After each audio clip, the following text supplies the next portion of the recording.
Hello, everyone, and welcome to Entertainment Expansion. We are your hosts, Tyler Callahan and Mike Ferrante. Mike, how you doing? Well, this week I am strictly chilling because we have a actually entertaining movie to talk about today. I was entertaining is the right word. We have ourselves the newest blockbuster film from Netflix. Been about 7, 8 months since Red Notice, $200 million.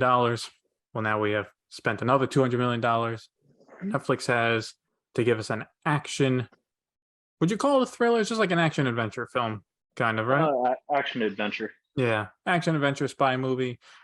The Gray Man, starring Ryan Gosling, Chris Evans, Billy Bob Thornton, directed by the Russo brothers, and written by the same people. You know, the Russo brothers, and I forget the other two guys' names, but that core four, they've written the scripts for Winter Soldier, Civil War, Infinity War, Endgame. I think they also wrote Cherry together, but you know, here the nearer there. Yeah, we Um, we don't have to talk about Cherry. oh, I don't intend to. But yeah, this was, I think, very much in the wheelhouse of the Russo brothers. Some good action scenes, quick paced film, and I think it worked well. Yeah, there was never a slow moment in this film at all. It was very quick paced, but it didn't feel rushed despite Yeah. its fast pace. This film did a lot of things right. I think my biggest complaint about the film is it was a little bit too quippy at times. Okay. I was kind of, I noticed a couple, but I felt like it worked for the most part. Like the most quippy person was Chris Evans. I would say then followed by, I would Ryan say, Gosling. I was going to say the daughter. Mm, You know, like the one that stands out is like like, oh, nine, that's a weird name. It's like, oh, well, 007's taken. It's like, you know, a little back and forth with the daughter, but like, I, that kind of worked for me though. oh, no, I had no issue with it, but I feel like Ryan Gosling only quipped if someone quipped first. Like, Chris Uh, Evans was like, I'm like, he's the quip machine in this film. he really fucking was. He was, but like Ryan Gosling will quip back to him if he says something. Yeah, there was a couple of Ryan Gosling's just straight quippiness stuff. Okay. Like some of it worked, some of it felt a little bit forced. But if honestly, that's a minor complaint for the film. Well, I think this is kind of both weird for us because, like, and I guess weird for Ryan Gosling is like, this really is the first time he's in a proper action movie. And it works. Like Blade Runner had action scenes, but that's more of a sci-fi film, you know, deep story and all of that. This is like 75% just run, gun, jumps, hand-to-hand combat. Like that's very much it's different from what Ryan Gosling usually does. And I think he did pretty good. He did, and not only he did very well, but Anna de Armas did phenomenal in the action set pieces as well. This made up for her Look, lack of screen time in No Time to Die. and yes, she had no time in that film. And the Russo brothers like, hey, we're gonna give you some time. I'm gonna break down some of the more badass shit she does later on when we kind of fill in with that. But overall, Tyler, I'm sure you could agree with me. The action in this film was pretty stellar. Mm-hmm. Um, it took a lot of things in stride with like John Wick and Extraction styled of action. There wasn't too many, like Marvel style fucking cutting cutting scenes together to hide the stunt doubles. Everything kind of Yeah. seemed very well done and flowed very well. And I mean that one camera shot, I was like, oh yeah, that's it.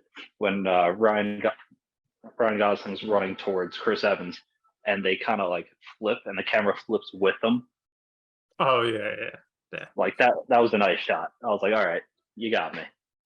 I would say like just to stay on the action for a second. I know some people might think of this being a poor choice of words that I would say, but in regards to the action, I do feel like in a bit like John Wick Extraction, they let the action scenes breathe a Yes, they bit. did. Yeah, there are a couple like small quick cuts here and there, but for the most part, when you're watching it, you know exactly what's happening. Not like Taken or you know, more subpar action films where there's, you know, 20 cuts a second kind of thing. Yes, like anything that Black Widows and yeah, and like there was a couple scenes you could really tell like okay, there's a stunt double there, but for the most part, it's really hard to tell. They hit a lot of the stunt work behind the scenes, and everything was believably the actors doing it. I don't know exactly how Mhm. much of their own stunts they did, but it felt like they did a lot of the hand-to-hand combat themselves.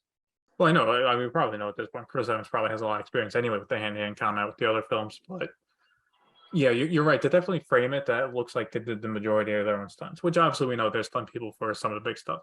But Oh, of course. yeah, Let's see.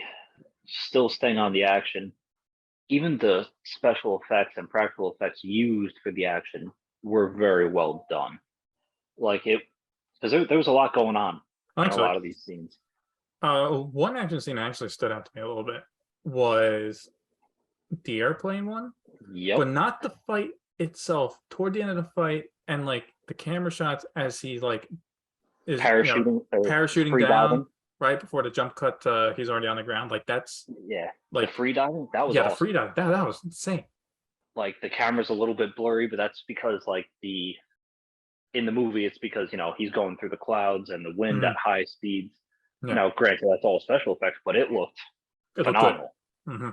But even just the combat in the wrecking plane was awesome.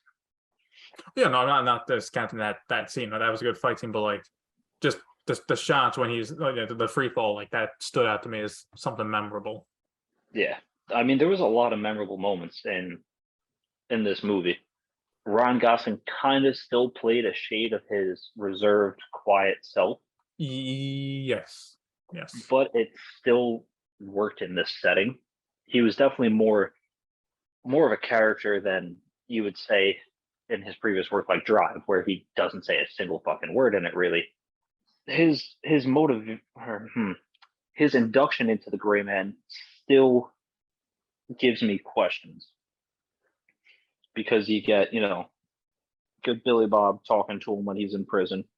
Like, oh yeah, listen, you killed one of the bad guys. I would have done the same thing if I was in your shoes. But then you find out he killed, spoiler alert, he killed his abusive dad for, basically it gonna be down to his dad versus his brother. Yeah. And that was when he was a kid. So Hmm. what more really prompted the CIA to be like, hey, no, this is a guy we need to look to try and recruit. You know what I mean? Like we don't really know any more of the backstory. Like, was it something he was doing in prison? Was he killing people in prison?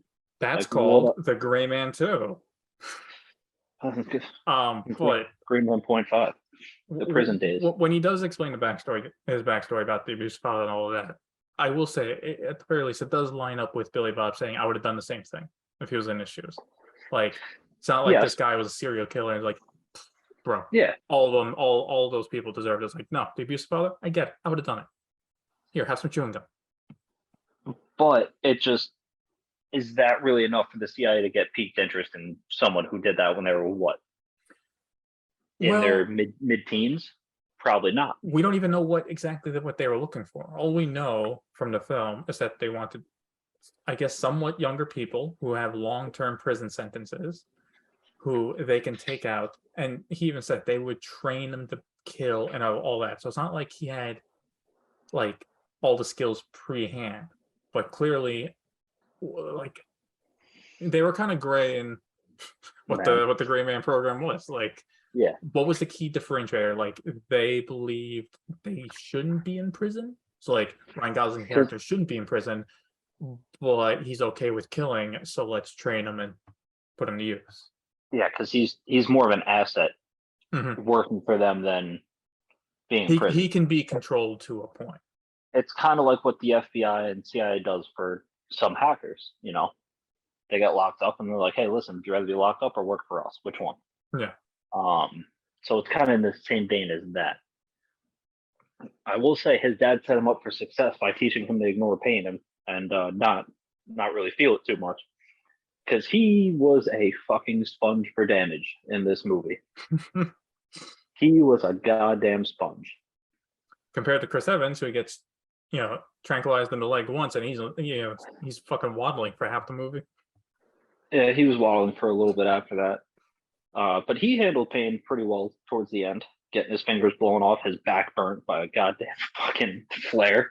Yeah, that's true.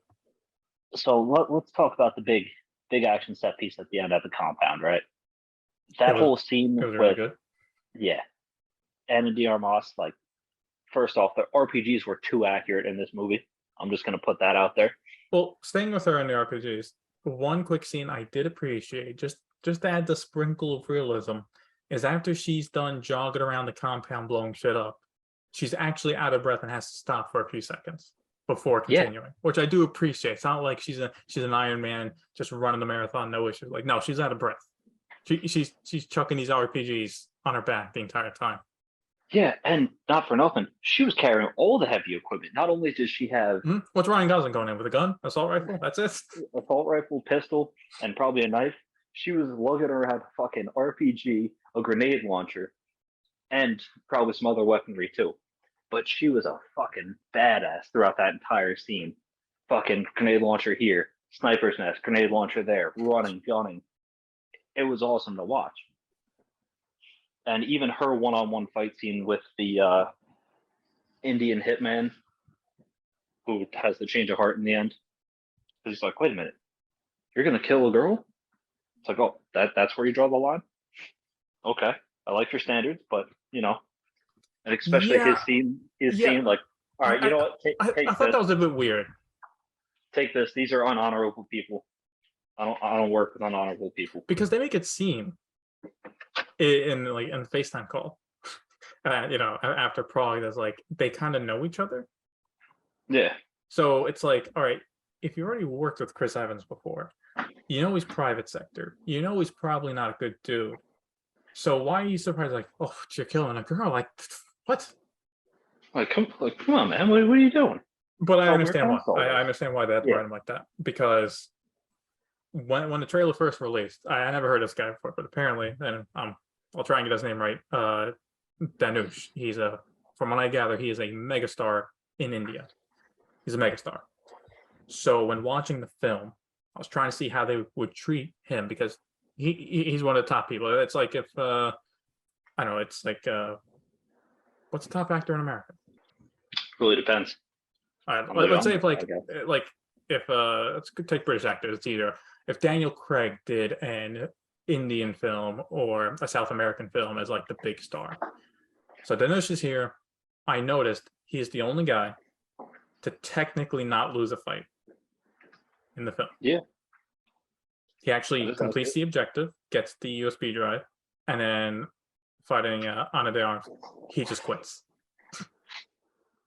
He just quits because they're not honorable. But also, as to not insult the actor, he leaves honorably. So he kicks ass, completes his job, and then he takes the high road. I was like, all right, that's fine. I get it. So I'll tell you right now, if Ryan Gosling beat him one-on-one, India would be traveling to LA this weekend to just burn Netflix to the ground. Yeah, possibly. I saw the comments on YouTube. Half the comments are praising him on the trailer. Nothing else, just him, which respect. But that means you had to treat him right. And I think they treated him right. And he's pretty good too. He's a good action Yeah, star. Yeah. yeah. He So killed it in the role. yeah. Also, just staying with them, I found it really funny. Her complaining about Ryan Gosling throwing up a gun with no ammo in it. Yeah. Nobody throws a loaded weapon. It's like I feel like everybody throws a loaded weapon. Where did you get this idea that no one throws a loaded weapon? Yeah, I was kind of confused. I was like, usually at least a bullet, something. Like, I guess maybe that's just his training. He's too programmed to that. Yeah. I mean, his training definitely paid off. Let's actually backtrack from the beginning of the film. Using a firework launcher to blast someone's face was definitely a new thing to see. Yeah, yeah. So with all the fireworks going off right around them, how could they even hear? Or like that conversation at the end. Yeah. Like I doubt their hearing would be good right there. I just feel bad for that one actor. He's always got something going on with his face. At any role you see him in, number one, he's a villain. I guess he's just villainous looking. Number two, he's always hideously scarred or his face gets fucked up. Just how it happens. Well, He's just one of technically, in those this guys. movie, is he a bad guy? He's painted one in the beginning. He's Technically, painted, but he at the still end, kind it's of like is because he still kind of is because it's not like he was taking that drive and giving it to yeah, he someone was doing who's it for gonna put blackmail it. for money. Yes. It's not like, all right, yeah, I guess so, because like he's like a third party. It's like he wasn't releasing it Yeah. to the press or anything. Yeah. It's not like he wanted to change anything. He just wanted to get rich from it and move on. Yeah. So Okay. whereas Ryan Gosling wanted that whole thing to end and do the noble thing and expose the corruption. But even all right, so now we're gonna fast forward to the end fight, right? With Chris Evans, Ryan Gosling. Fantastic hand-to-hand combat. And Ryan Gosling completely dominating kind of the fight in the first half, and then Chris Evans pulling out a knife. It's like, all right, this is where things are going to go south here. And they kind of did. They did. Chris Evans was pretty handy with that goddamn butterfly knife. That whole flip behind the back move with the knife, catching it with the other hand, sticking him in the top of the shoulder. Oh yeah. No, he was slicing them up. That was a hell of a move there, pal. That was wonderful to watch. But Ryan Gosling still couldn't even confirm the kill. That kill was stolen from him. He earned it. See, I'm of two minds of that. On one hand, I want to see Ryan Gosling just choke him out and just finish it. But on the other hand, and this is an actual negative I do have for the film, is the lady that shot Chris Evans, Jessica Henwick. I gotta say, she's actually a great action star. So the fact that she was kind of wasted the entire film as just woman behind the surveillance, walking around and shouting, I feel it's kind of a waste of her talent. Who's just as corrupt as the guy in charge. And it's Yeah, kind of like you have her. I'm expecting an action scene or two with her, and I got nothing. Now, clearly now in the sequel, she might have to do some work now, but I was kind of disappointed that someone with her caliber action wise was kind of just reduced to standing around screaming, "Oh my god, this is a mess. Chris Evans, you're crazy. You're a psychopath." It's like, I mean, you can get anyone to do this. Put on a pantsuit and scream, like, this is wasting your talent. But I guess in theory it was probably pitched to where like, hey, this is most likely going to be the start. The start of something. You will have a bigger role in the next clearly one. By the end of the movie, they're definitely setting her up as to have a bigger role. So there's a lot of moving parts. I would definitely like to see another one. That's for damn sure. Yeah, because they also hinted. I picked up during film that the I'm gonna pull up the character's name, Carmichael, right, the main bad guy. Yeah. They hint throughout the film, right? Well, they publicly say multiple times he had a quick rise up through the CIA, but they hint a few times that there's someone helping him out with that. So he is not the head person. There is a shadow group behind him. So clearly, Gray Man 2 and 3, we would get to see that more often, I would think. Or at least be introduced to the higher up is in the second one.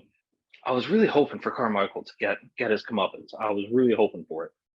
I think he might in the next one, because at this point, he's kind of once we are introduced to the main person or the main group, right? You get a famous actor for that.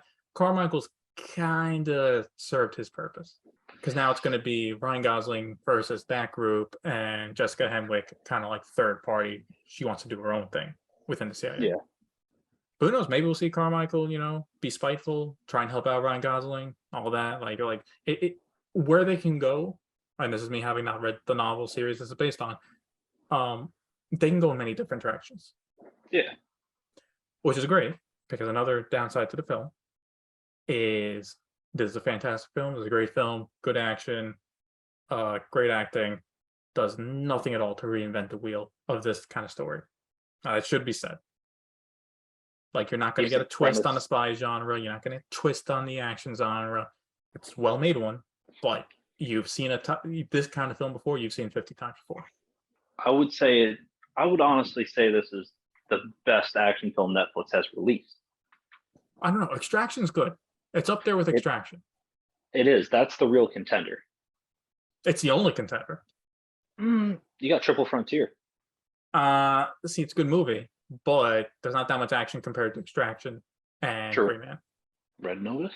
That has even less action than Triple Frontier. Okay, fair enough. Fair enough. But no, and look, this is definitely one of the better action movies of the past few years, thanks in part to the pandemic. But no, I just feel it's worth mentioning that, like, don't sit down and watch this film thinking you're gonna get a brand new take on the film. This is gonna be a very well done of something you've seen. Yeah, and there's nothing wrong with that. No, absolutely not. And considering half the movies Netflix has released the past few years, as far as I'm concerned, this is the second best film Netflix has released right now, behind Trial of Chicago 7. It's up there. Yeah, it most certainly is. I mean, it's kind of hard to compare the two, but as far Yeah. as a well made film, I might be able to agree with you there. Look, I'm just grouping them all. Like, I'm talking like the ones released this year, The Irishman, like all the ones that Netflix has produced and released. It's up there. Absolutely. Yeah. So Tyler, let me hear your final thoughts on the film. I think definitely it is worth a watch. It is a recommendation for me, especially since for the rest of summer, now that Thor's out, besides Bullet Train, we don't really have any movies to watch anyway. And if you're Not looking for really. action, you have Bullet Train, and then you're waiting for Black Adam. So it's definitely worth your time. It's a good, solid 2-hour film. Any slow parts of the film is clear. It's just a breather, and then move on to the next action set piece. It flows well. I thought some drone shots weren't that great, but for the most part, the action scenes were done well. Ryan Gosling's actually pretty good as an action star. Chris Evans still killing it as a raging asshole. So overall, I cannot wait for the sequel. Yeah, I'm gonna have to agree with you on that. I would highly recommend watching this movie because it is a fast-paced, well-done action movie. You have great stunt work, great visual special effects. Even the writing was pretty decent. Yes, it's a little quippy, but overall, it's a lot of fun to watch. It's entertaining, and I think a lot of people would enjoy liking this movie. If you like watching action movies, this is definitely one for you. But that's enough about what we think about this film. What we want to know is your thoughts on it. As always, feel free to let us know at Entertainment Expansion. Look us up on Instagram, Facebook, and YouTube. As always, thank you for listening and have a nice day.